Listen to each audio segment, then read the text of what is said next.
Super vidéo, on veut en voir plus des vidéos. Très bonne vidéo, j'ai découvert grâce à Reddit au top. Sympa, super bonne narration et bonne histoire. Sauf peut-être la dernière lol. Oui, j'aimerais voir plus de vidéos comme celle-là. Waouh, tu mérites autant d'abonnés que Squeezie. Eh bien merci, ça me touche. Et vous devriez vous abonner pour que j'arrive aux 10 millions très rapidement d'ailleurs. Je pense que c'est un bon plan, ouais. Abonnez-vous, allez-y. Salut à tous, aujourd'hui on se retrouve pour une nouvelle vidéo et on va parler aujourd'hui, vous l'avez vu avec cette ambiance beaucoup plus sombre, d'histoires d'horreur. Aujourd'hui on repart sur 3 histoires d'horreur réelles. Alors installez-vous chill avec votre copine, votre soeur, votre frère, qui vous voulez. C'est parti, let's go.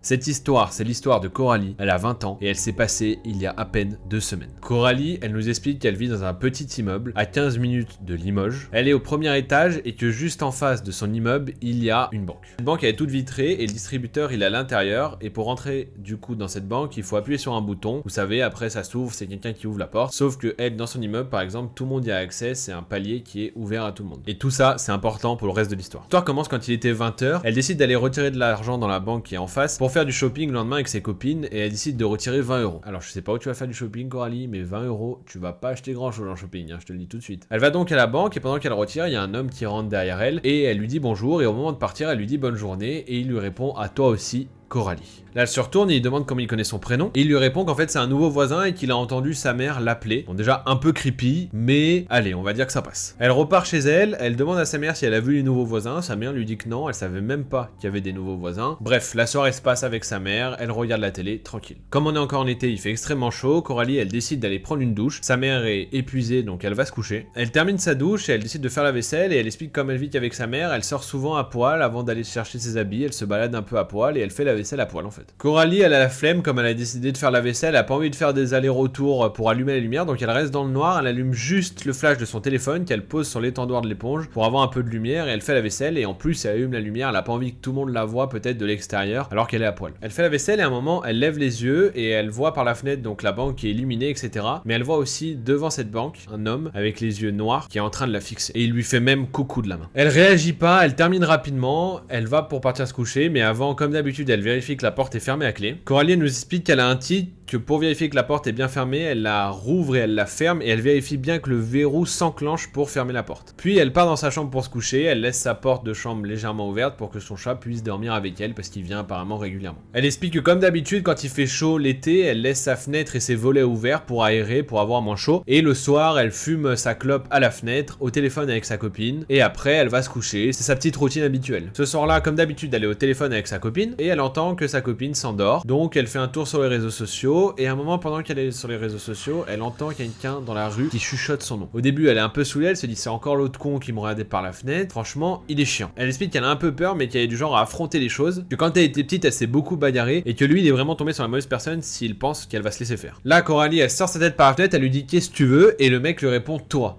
Et elle lui répond « Arrête de me saouler, il est tard, j'ai envie de dormir. » Apparemment, il rigole, il se tape à fou rire et il lui dit « Descends tout de suite. » À ce moment-là, Coralie, elle lui répond « Ok. » Donc déjà, Coralie, t'as plus de courage que n'importe qui. J'aurais fermé la fenêtre, j'aurais dit « Allez, fais enculer. » Donc déjà, Coralie, elle a du courage, je peux pas lui enlever. Elle prévient sa mère qu'elle va descendre, elle lui dit de pas s'inquiéter puisque elle sait se défendre et sa mère sait aussi qu'elle sait se défendre. Elle dit qu'elle a aussi de très bonnes relations avec ses voisins et qu'elle envoie quand même un petit message à son voisin en lui disant qu'elle descend, qu'il y a un mec qui lui fait chier et lui, il lui répond qu'il va la surveiller par la fenêtre. Là, elle descend sur le parking, elle le regarde droit dans les yeux et elle lui crie « Tu veux quoi espèce de malade enculé de ta grand-mère, tu crois que j'ai ton temps, tu cries sur les gens par la fenêtre. » Déjà Coralie, elle est vénère. Elle nous explique aussi qu'elle est réunionnaise et du coup qu'elle commence à l'insulter en créole. Apparemment le mec il dit rien, il est choqué et il s'en va. Elle rentre chez elle, elle dort tranquillement, le lendemain elle se prépare pour retrouver ses amis, elle pensait passer une journée tranquille mais toute la journée elle va sentir un regard qui la surveille. En pleine discussion, elle demande à une de ses amies de regarder la personne qui la fixe et de lui faire une description. Et la description que lui fait sa copine, c'est exactement le mec qu'elle a vu la veille. À ce moment-là, elle explique tout à ses copines. La journée se passe, le mec continue à les suivre, mais elle fait comme si de rien n'était. Elle rentre chez elle, elle prend une douche, elle se pose, tranquille. Pour elle, l'histoire est derrière elle, c'est juste un mec chiant. Elle lit un livre, tranquille, quand quelqu'un frappe à la porte. Et là, naturellement, elle se dit que c'est sa mère. Et par habitude, elle regarde quand même dans le Judas, et elle voit que c'est tout noir. Elle comprend que la personne qui est derrière la porte est en train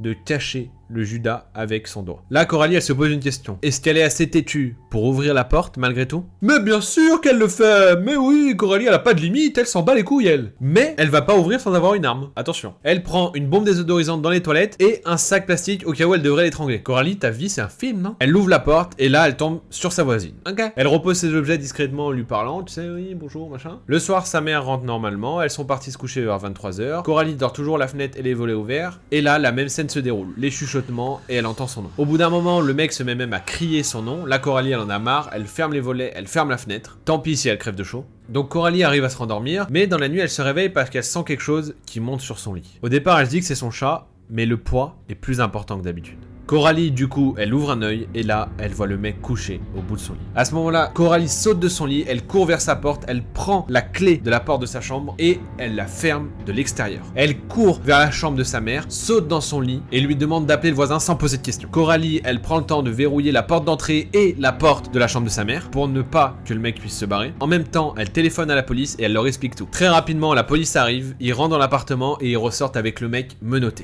Après l'interrogatoire, ils se sont rendus compte que cette personne s'était échappé de l'asile et qu'il avait vu le prénom de Coralie sur la boîte aux lettres et que c'est à partir de là qu'il a commencé à vriller. D'après la police, il aurait séquestré son ex et maintenant il ferait ça à toutes les Coralie qu'il rencontre en hommage à son ex qui a quitté la ville. Coralie, t'as eu chaud? T'as eu chaud. Heureusement que t'as du sang-froid parce que je pense que le mec il était pas là pour te faire du bien. Fou. Franchement, vous imaginez, vous ouvrez l'œil et il y a quelqu'un au bout de votre lit genre comme ça. Rien que l'idée, on se chie tous dessus, clairement. On passe maintenant à la seconde histoire, et cette histoire, c'est l'histoire de Marc. Marc nous dit qu'il a 19 ans et que cette histoire s'est passée très récemment en juillet. Marc, il nous explique qu'il vit dans un appartement avec sa mère et que comme c'était les vacances, sa mère était partie et lui avait l'appartement pour lui tout seul.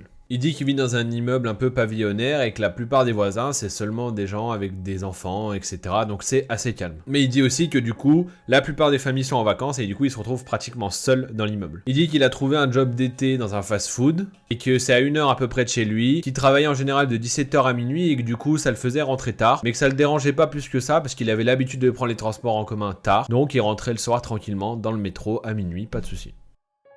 Donc Marc nous explique qu'il est rentré un soir vers 1h du matin et qu'il est environ à 10 minutes de chez lui de la station de métro. Il explique qu'il avait ses écouteurs donc il n'entendait pas trop autour de lui, il entendait juste quelqu'un parler assez fort derrière lui, mais au début ça l'interpelle pas. Arrivé au bout de sa rue à environ 2 minutes de chez lui, il entend toujours cette personne crier, du coup il décide de se retourner et là la personne lui fait un signe de main et lui dit d'attendre. Il explique qu'il habite dans ce quartier depuis qu'il est né et qu'au départ il avait rien de menaçant, du coup il s'est pas méfié du tout, il a laissé le mec s'approcher normalement. Il dit que c'était un gars assez grand, assez svelte et qu'il avait une bonne tête donc du coup il s'est pas méfié du tout. Le mec lui explique qu'il a flashé sur lui dans le métro et que c'est pour ça qu'il le suit. Et à ce moment-là, Marc, il trouve ça plutôt étrange, du coup il commence à paniquer sans trop le montrer, mais il commence à pas être bien. Marc reprend sa route normalement en disant au mec qu'il est pas intéressé, qu'il veut rentrer chez lui tranquille. Sauf que le mec décide de le suivre. À ce moment-là, Marc, il a un peu peur, du coup il sort son téléphone et il décide d'essayer de filmer la scène un peu en mode caméra cachée de manière à ce que ça se voit pas trop, au cas où il se passerait quelque chose. Donc il filme la scène discrètement et il l'entend lui parler en lui demandant s'il vit seul, où est-ce qu'il vit, etc. Donc Marc lui explique qu'il vit avec ses parents et là à ce moment-là le mec se crispe et lui dit ah bah on va les déranger alors. À ce moment-là le sang de Marc s'est glacé, il a commencé à marcher beaucoup plus vite. Il a réussi à envoyer une partie de la vidéo à ses amis mais quand il a essayé de reprendre une vidéo son téléphone s'est éteint car il n'avait plus de batterie. C'est à ce moment-là que Marc va se sentir réellement en danger. Donc il marche dans la rue, toujours suivi de plus en plus rapidement par ce mec, et il explique que souvent dans sa rue les lampadaires sont en panne, donc il y a des endroits où il fait tout noir complet, et il se sent pas du tout en sécurité. Marc il continue à marcher, sans prêter attention à ce qu'il lui dit. Arrivé devant son immeuble, il remarque un truc assez étrange, il voit une camionnette bleue qui est posée devant l'entrée du parking. De 1 c'est un stationnement interdit, et de 2 il a jamais vu quelqu'un se garer là. Mais à ce moment-là il y prête pas plus attention que ça, parce qu'il essaye absolument de semer la personne qui le suit depuis le métro. Il tente de dissuader le mec en lui disant qu'il faut qu'il passe chez une amie, là maintenant, et que du coup il faudrait qu'il parte. Mais le mec ne lui répond pas. Donc Marc a continué à marcher pour faire semblant qu'il allait jusqu'à chez son ami, sauf qu'au bout d'un moment, il a changé d'avis et il lui a dit qu'il n'irait pas du coup chez cet ami parce qu'il avait plus de batterie et qu'il fallait qu'il rentre chez lui. Et à ce moment-là, en effet, il a fait une erreur en lui disant qu'il n'avait plus de batterie. Marc dit que c'est précisément à cet instant que la personne a commencé à s'énerver en lui disant d'arrêter de le prendre pour un con. Une fois arrivé devant la grille de son immeuble, il se souvient que les voisins du rez-de-chaussée ne sont pas en vacances malgré le fait qu'on soit au mois de juillet, il sait que eux sont restés dans l'immeuble. Alors il se dit que même s'ils n'ont pas une très bonne relation entre voisins, ils vont pas le laisser en danger. danger. Du coup, Mark, il passe le grillage et pour aller jusqu'au hall de son immeuble, il faut monter quelques marches. Il dit qu'en montant ces marches, on peut voir le jardin des voisins en dessous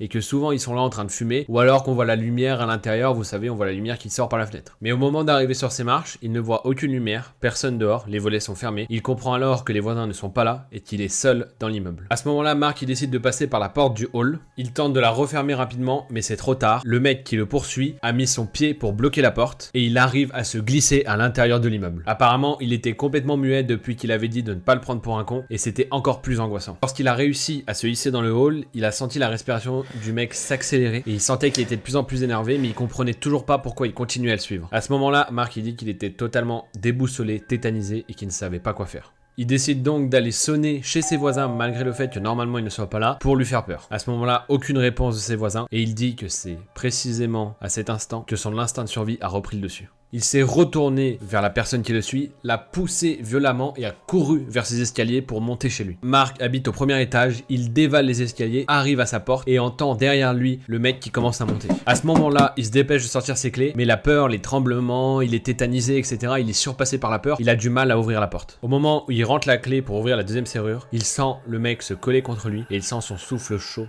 dans le cou. Mark parvient quand même à ouvrir la porte, et là, son alarme, qu'il n'active que très rarement, se déclenche. Mark prend quand même un sursaut car il ne s'attendait pas à son alarme, puisque comme je vous le dis, il ne l'active pas souvent, sauf que lui, il a eu peur, mais le mec derrière a eu encore plus peur et il s'est barré en courant. À ce moment-là, Mark ferme la porte, désactive son alarme, il n'en revient toujours pas de ce qui vient de se passer. Son alarme qu'il active très rarement lui a peut-être sauvé la vie. Il se rue alors à sa fenêtre pour voir à travers le volet si le mec est bien parti. Il entend la porte du hall claquer, la porte du grillage se claquer. Il le distingue à travers le volet et le voit monter dans une camionnette qui était garée devant le parking. Souvenez-vous, la camionnette bleue. C'est à ce moment-là que Mark a compris qu'il avait vraiment évité le pire. Le lendemain, Mark se rend au commissariat. Apparemment, il n'a pas pu porter plainte, il a pu déposer qu'une main courante. Il leur a expliqué qu'il l'a vu monter dans une camionnette et la police lui a répondu qu'il l'avait sûrement repéré depuis un moment et qu'il le suivait, qu'il avait sûrement compris ses habitudes et qu'il savait qu'il était seul ce jour-là chez lui. Ce qui reste encore incompréhensible à Mark, c'est qu'il a réussi à passer à l'acte le seul jour où ses voisins du bas n'étaient pas là alors qu'ils sont toujours là et qu'ils n'étaient vraiment pas en vacances. Aujourd'hui, plusieurs mois après les faits, il n'a aucune nouvelle du commissariat ni de cette personne qui l'a agressé. Il a demandé à son patron de lui changer ses horaires pour finir plus tôt et il rentre maintenant en bus même si c'est plus long et il prend des itinéraires différents tous les jours. Il espère ne jamais le revoir et encore une fois, il remercie son alarme qui lui a sûrement sauvé la vie.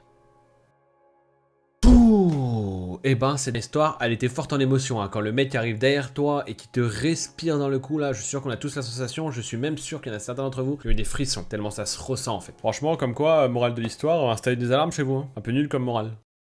Passons donc maintenant à la troisième histoire, et cette histoire c'est l'histoire de Camille, et elle est arrivée en 2015. Camille elle nous explique qu'elle sortait avec un mec qui habitait en ville et elle habitait en banlieue. Aucun des deux n'avait de voiture ni le permis, et que comme la chambre de Camille était collée à celle de sa grand-mère, c'est elle souvent qui allait chez son mec, et elle prenait les transports en commun pour y aller. Elle dit que pour se rendre à l'appartement de son mec, il fallait prendre 2 métros. Un jour où elle allait le voir, il faisait super chaud, elle s'était habillée un peu sexy, avec une jupe à bretelles, un crop top et des chaussettes hautes. Elle dit que c'est important de le préciser parce que c'est sûrement par rapport à ça qu'elle s'est démarquée, et c'est sûrement pour ça qu'il va lui arriver ce qui va lui arriver juste après. Elle dit que malheureusement, elle aurait dû faire plus attention à ce qu'elle portait et que c'est vraiment nul. Et je suis d'accord, c'est chiant. Arrêtez avec vos excuses, comment la meuf est habillée, elle cherche, etc. Fermez vos putains de gueules, bande de chacals. Donc elle monte dans le premier métro, elle fait quelques arrêts et là un homme monte. Bon, elle pouvait pas ne pas le remarquer, elle explique parce qu'en fait, il y a pas beaucoup de monde dans le métro, mais il a décidé de se mettre juste en face d'elle. C'est super chiant. Que tu sois une meuf ou pas, ça m'est déjà arrivé, t'es tout seul dans le métro, le mec se met à côté de toi. Frère, il y a tout le métro, dégage de moi, je n'aime pas les gens, je suis pas sociable. Ne reste pas à côté de moi, s'il te plaît. Et le fait que du coup, il se mette juste en face d'elle, ça la fait se sentir bizarre. Donc elle descend au dernier arrêt de son premier métro et elle traverse la gare pour aller au prochain métro pour prendre du coup le prochain métro pour aller chez son copain. Mais elle remarque que le mec la suit et elle se dit au départ que c'est pas très grave, peut-être qu'il prend juste le même métro qu'elle, donc peut-être rien de grave et peut-être qu'elle se fait des idées. Donc pour arriver sur la station où elle prend son deuxième métro, il faut monter des escaliers et là elle remarque que le mec est vraiment juste derrière elle. À ce moment-là, Camille elle décide de faire demi-tour et d'aller sur une autre station où elle voit qu'il y a pas mal de monde et elle pense comme ça que le mec va pas la suivre. Et elle pensait en plus que dans la foule elle pourrait peut-être le perdre, etc.